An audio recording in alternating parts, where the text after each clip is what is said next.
चलिए आप लोग बोर्ड पर देखिए, यहाँ लिटरेचर का first chapter Indian civilisation and culture. Indian civilisation and culture, भारतीय सभ्यता और संस्कृति। इंडियन मीन्स भारतीय, सिविलाइजेशन मीन्स सभ्यता, एंड माने और कल्चर माने संस्कृति। Indian civilisation and culture means भारतीय सभ्यता और संस्कृति। महात्मा गांधी द्वारा लिखी गई है, लेखक है महात्मा गांधी। नीचे देखिए, मोहनदास करमचंद गांधी, अर्थात महात्मा गांधी का पूरा नाम है Mohandas Karamchand Gandhi. We can say Mohandas Karamchand Gandhi is the full name of Mahatma Gandhi. हम कह सकते हैं कि मोहनदास करमचंद गांधी महात्मा गांधी का पूरा नाम है।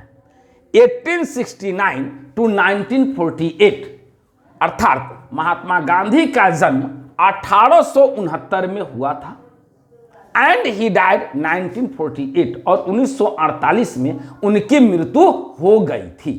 अर्थात 1869 से 1948 नहीं, यह महात्मा गांधी का लाइफ पीरियड है।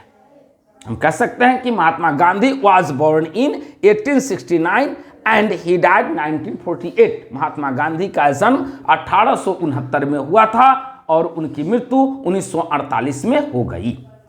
पॉपुलरली नोन एज बापू, लोकप्रियता से लोगों में नहीं, नो का तीसरा का रूप है नोन, न्यू, नोन नहीं, अर्थात जाने जाते हैं एज बापू और फादर ऑफ द नेशन, अर्थात बापू अथवा राष्ट्रपिता के रूप में। पॉपुलरली नोन एज बापू और the father of the nation, अर्थात बापू अथवा राष्ट्रपिता के रूप में जाने जाते हैं। कौन? महात्मा गांधी। अब पॉपुलरली लोकप्रियता से नहीं, या लोगों में बापू अथवा राष्ट्रपिता के नाम से जाने जाते हैं। Was more a spiritual leader, more माने अधिक, ज्यादा, स्पिरिचुअल माने आध्यात्मिक, धार्मिक नहीं, अ लीडर माने नेता, दैन माने से, अ पॉलिटिशियन माने राजनीतिक नहीं। Was more a spiritual leader than a politician, एक राजनीतिक से कहीं ज्यादा, कहीं अधिक वे एक आध्यात्मिक नेता थे। अर्थात Mahatma Gandhi was more a spiritual leader than a politician. Mahatma Gandhi एक राजनीतिक से कहीं ज्यादा, कहीं अधिक एक आध्यात्मिक या धार्मिक नेता थे। समझ में आ गई? ही सक्सेसफुली, सक्सेसफुली माने सफलतापूर्वक, एडवर्ब है। ही सक्सेसफुली यूज्ड, उन्होंने सफलतापूर्वक उपयोग किया था या प्रयोग किया था या व्यवहार में लाया था, सिंपल पास्ट में सेंटेंस है। Truth and non violence, truth माने सत्य, एंड माने और, नॉन वायलेंस माने अहिंसा नहीं। तो he successfully used truth and non violence, उन्होंने सत्य और अहिंसा का सफलतापूर्वक उपयोग किया था। As the chief weapons, chief माने प्रधान, मुख्य, आ विपोन्स माने हथियारों, आ विपोन माने हथियार। एज द चीफ विपोन्स, मुख्य हथियारों के रूप में, अगेंस्ट माने के विरुद्ध, आ द ब्रिटिश रूल माने अंग्रेजी शासन नहीं, अगेंस्ट द ब्रिटिश रूल, अंग्रेजी शासन के विरुद्ध। इन इंडिया, भारत में, फिर एक बार इसको देखिए, he successfully used truth and non violence as the chief weapons against the British rule in India. वे भारत में अंग्रेजी शासन के विरुद्ध सत्य और अहिंसा को मुख्य हथियारों के रूप में सफलतापूर्वक उपयोग किए थे। एंड हेल्प्ड इंडिया, और भारत की मदद की थी। गेन माने पाना, प्राप्त होना, इंडिपेंडेंस माने स्वतंत्रता। And helped India gain independence, और भारत को स्वतंत्रता दिलाई थी या स्वतंत्रता पाने में मदद की थी। बात समझ में आई? फ्रॉम 1915 टिल 1948, 1915 से 1948 तक, फ्रॉम माने से टिल माने तक नहीं।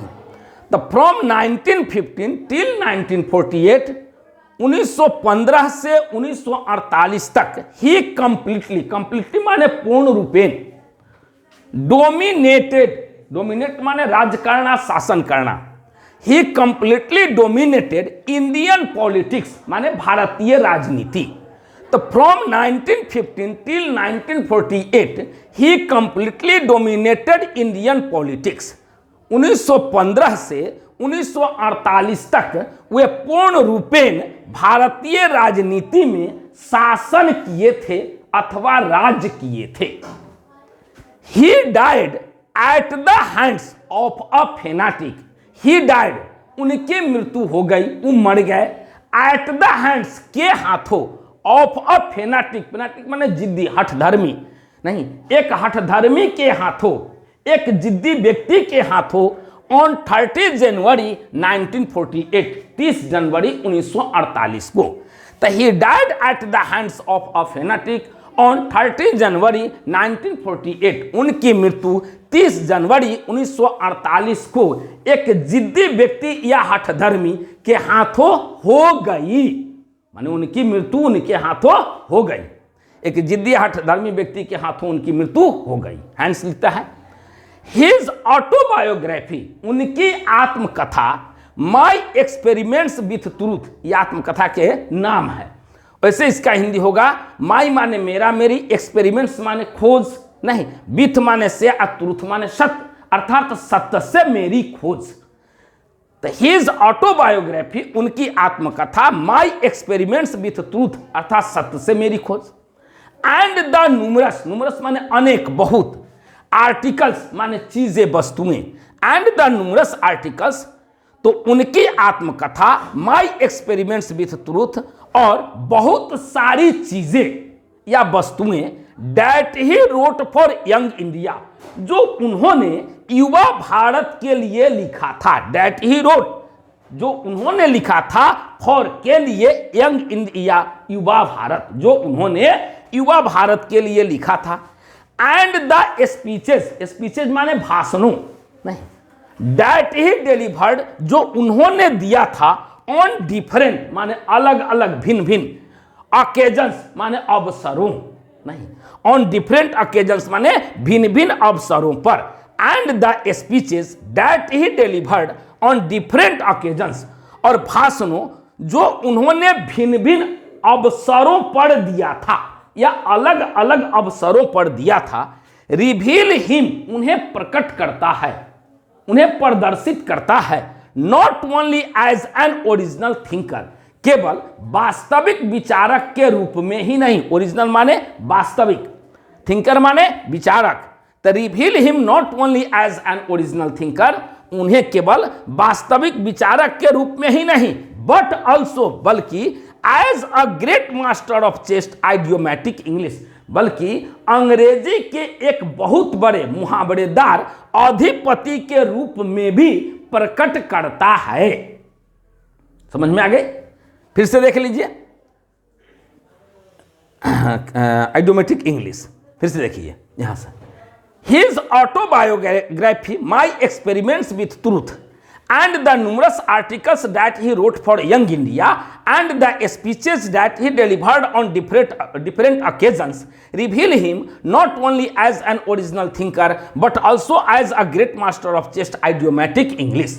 उनकी आत्मकथा My Experiments with Truth और बहुत सारी चीज़ें जो उन्होंने युवा भारत के लिए लिखा था और भाषणों जिनको उन्होंने भिन्न भिन्न अवसरों पर दिया था, उन्हें एक वास्तविक विचारक के रूप में ही नहीं बल्कि अंग्रेजी के एक बहुत बड़े मुहावरेदार अधिपति के रूप में भी प्रदर्शित करता है या प्रकट करता है।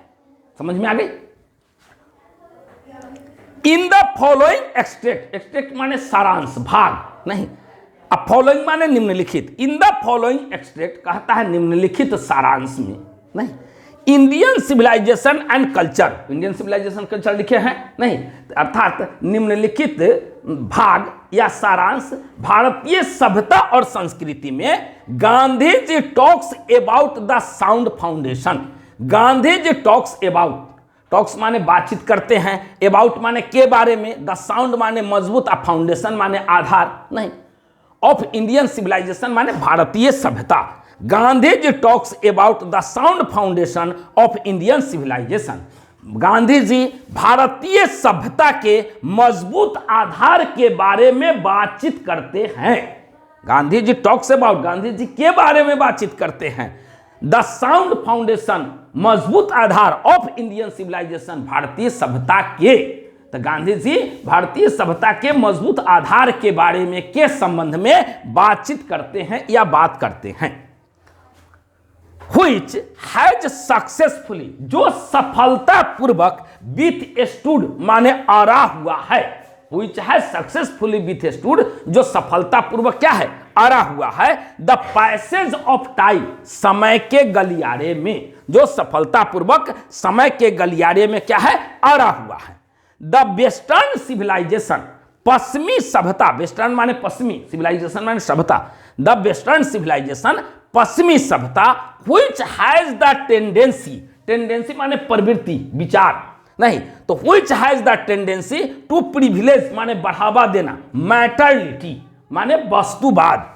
तो the western civilisation which has the tendency to privilege materiality, पश्चिमी सभ्यता जिससे वस्तुवाद को बढ़ावा देने की प्रवृत्ति है, जिसे वस्तुवाद को बढ़ावा देने की प्रवृत्ति है, कैन नॉट मैच, बराबरी नहीं कर सकता, द इंडियन सिविलाइजेशन, भारतीय सभ्यता के। तब पश्चिमी सभ्यता जिसे वस्तुवाद को बढ़ावा देने की प्रवृत्ति है, वह भारतीय सभ्यता की बराबरी नहीं कर सकता। द इंडियन सिविलाइजेशन, भारतीय सभ्यता, दैट इलेवेट्स द मोरल बिंग, कहता है भारतीय सभ्यता जो नैतिकता को उभारती है या नैतिकता को उभार देती है, उसकी बराबरी पश्चिमी सभ्यता नहीं कर सकता। समझ में आई? किसी को कोई problem? Have you any problem to understand the Hindi meaning of this sentences which are written on this whiteboard? इस बोर्ड पर लिखा गया किसी सेंटेंस को समझने में दिक्कत नहीं है बउआ तुमको? चलिए इसको अब लाइए, ऑब्जेक्टिव वाला काम कर दे।